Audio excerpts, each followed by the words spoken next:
Boa tarde, pessoal. Então, essa é a nossa terceira semana de metabolismo de lipídio e obesidade. Nessa semana, eu quero falar para vocês sobre digestão e absorção de lipídios.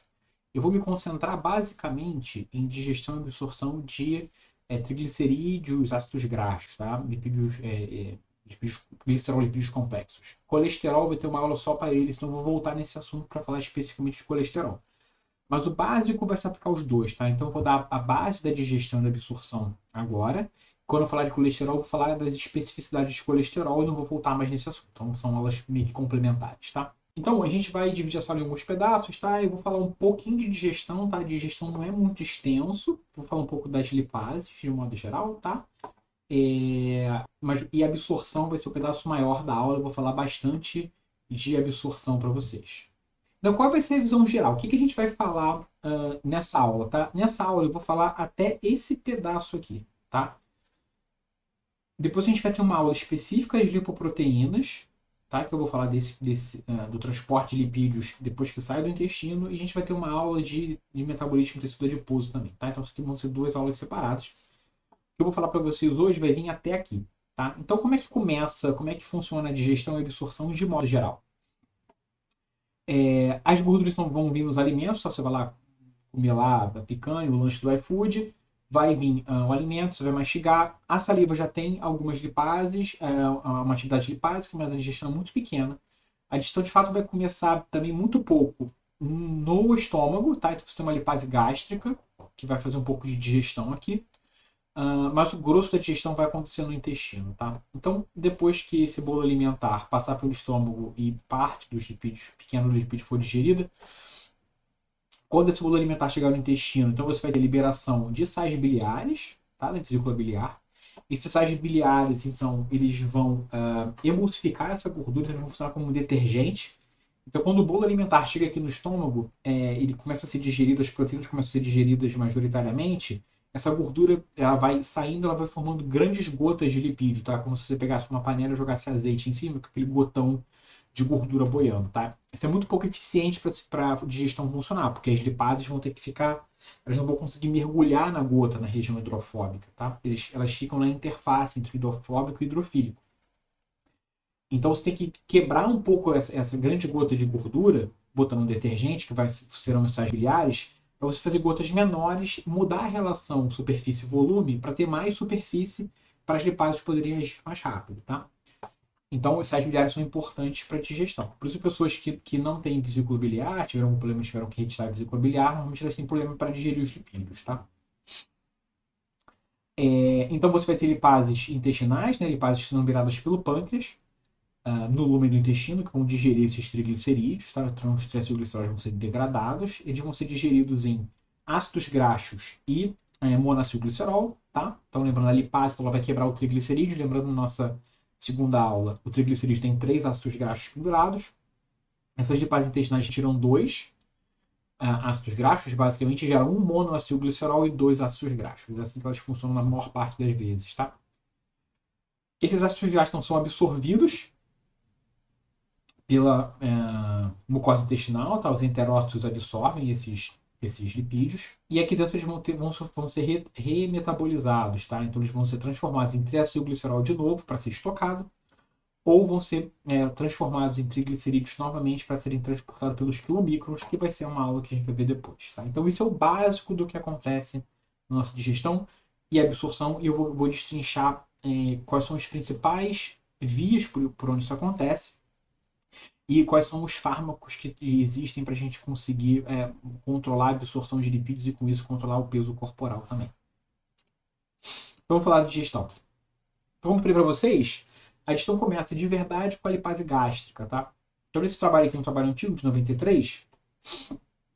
O que foi medido aqui é a quantidade de lipase gástrica, tá? Quanto você tem de atividade lipásica no conteúdo do estômago, conforme o estômago vai sendo esvaziado, tá? Então, se vocês podem ver, a quantidade de lipase vai aumentando conforme a digestão vai procedendo. Ou seja, essa lipase está sendo liberada constantemente para o bolo alimentar pelo estômago. E aqui a gente está medindo o quanto você tem de lipídios no bolo alimentar, tá? Conforme o estômago vai esvaziando. Vocês podem ver que no começo você tem basicamente triacilglicerol e muito pouco dos outros lipídios, ou nada. Esse triacilglicerol ele vai sendo, vai sumindo, tá? E vai começando a aparecer outros lipídios, como diacilglicerol e ácidos graxos. Monacilglicerol quase não aparece. Então você tem uma digestão parcial aqui. Tá? Então essa lipase quebra, tira um ácido graxo e gera diacilglicerol e ácidos graxos, basicamente. Tá? Se vocês olharem, o triglicerídeo cai muito mais rápido do que aumenta os ácidos graxos e os diacilglicerol. Por que isso acontece? Porque, na verdade, o bolo alimentar ainda tem uma grande quantidade de triacilglicerol quando ele está saindo. Tá? Então aqui está medindo o quanto que o estômago está liberando para o intestino de lipídio. Vocês podem ver que, mesmo com essa digestão que acontece, você ainda tem muito triglicerídeo saindo inteiro do estômago para o intestino. Tá? Então, uma grande parte do bolo alimentar que chega no intestino ainda tem muito triacilglicerol, embora você também tenha diacilglicerol e ácidos graxos. Tá?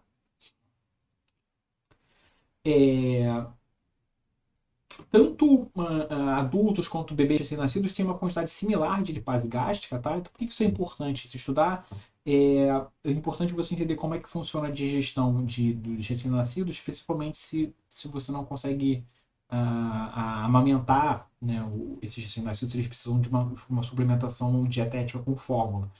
Então é importante você entender como funciona a digestão do recém-nascido para você poder produzir uma fórmula que seja tão parecida quanto o leite materno, mas também que seja adaptada ou otimizada para que ele consiga digerir, tá? Então, tem muitos estudos com atividade digestiva, de modo geral, comparando, estudando recém-nascidos, tá? Então, se a gente olhar tanto recém-nascidos prematuros quanto que nascem na idade gestacional correta, você tem uma atividade de lipase gástrica, de modo geral, muito parecida com o que você tem nos adultos, tá?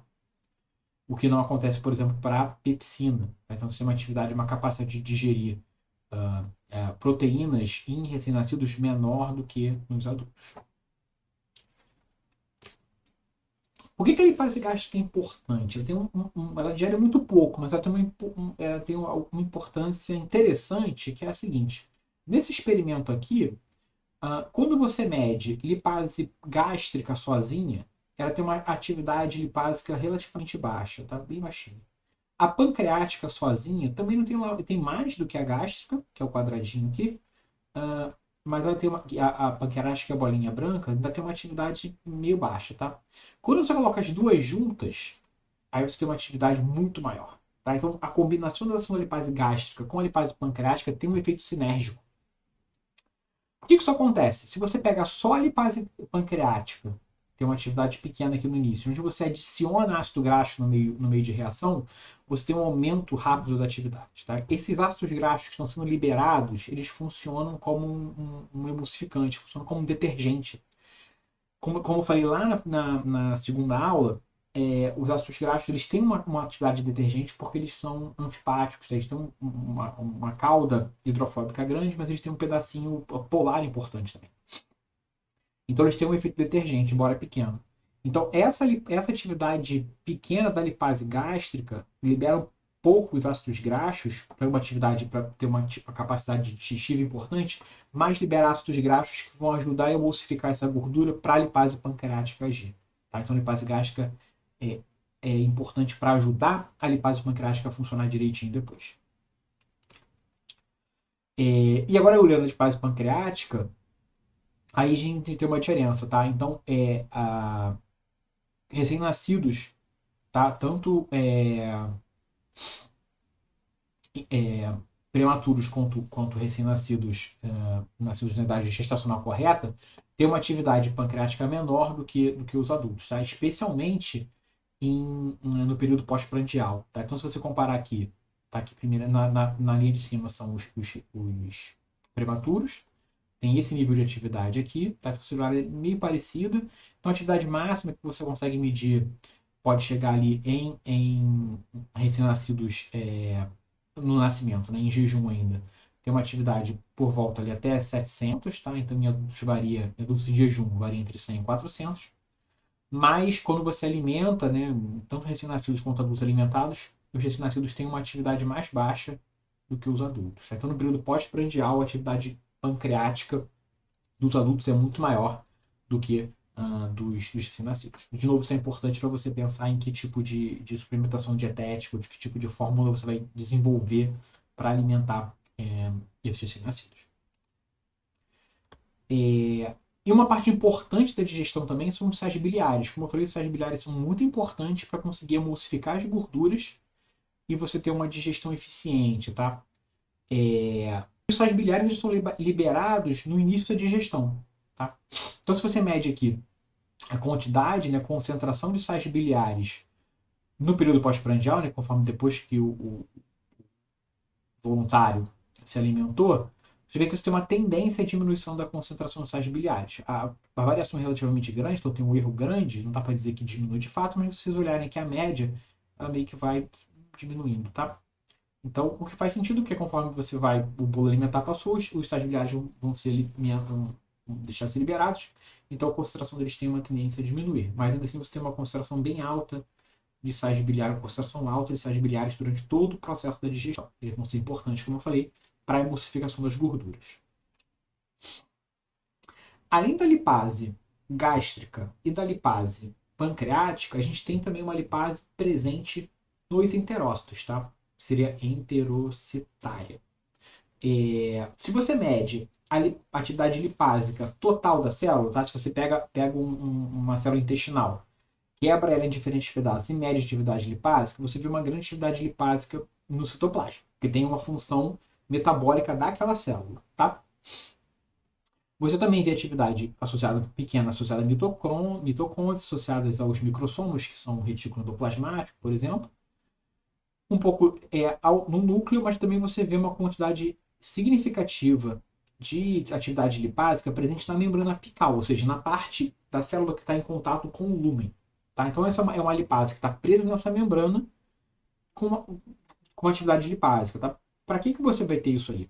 Isso é importante porque você consegue mostrar que os enterócitos têm uma capacidade lipásica independente da liberada pelo estômago e independente da liberada pelo pâncreas. Obviamente, se você não tiver lipase pancreática, a sua digestão de lipídio vai ser muito baixa. Mas os enterócitos são capazes de digerir seus próprios lipídios, mesmo que com pouca eficiência. Então, nesse experimento aqui que está sendo feito, os pesquisadores colocaram as células em cultura com triacilglicerol. Tá? E viram quanto de triacilglicerol as células conseguem absorver. Então vocês veem que mesmo sem nenhum tipo de atividade lipásica adicionada, sem presença de lipases externas, os enterócitos são capazes de absorver triacilglicerol. Bom, absorver ácido graxo, porque o triacilglicerol não pode ser absorvido. Então essa lipase que está na membrana apical é capaz de digerir os triglicerídeos que estão do lado de fora, gerar ácido graxo que são absorvidos. Quando você coloca a lipase gástrica junto, adiciona, e a absorção é maior, porque você tem mais atividade lipásica, mais eficiência, e aí o enterócito consegue absorver melhor. Mas dá para ver por aqui que você tem uma terceira lipase, embora ela seja um pouco importante, que também é capaz de digerir triglicerídeos do lúmen do intestino. Ok, então agora, como eu falei, a parte de digestão é relativamente pequena, porque não tem muitas estruturas para falar. Eu vou botar no material complementar um pouco uma coisa sobre Xenical. Mas agora o grosso da nossa aula vai ser falar de absorção. A absorção é a parte, talvez seja mais importante, a parte que a gente consegue interferir mais para conseguir alterar o metabolismo e desenvolver novos fármacos para o tratamento de obesidade.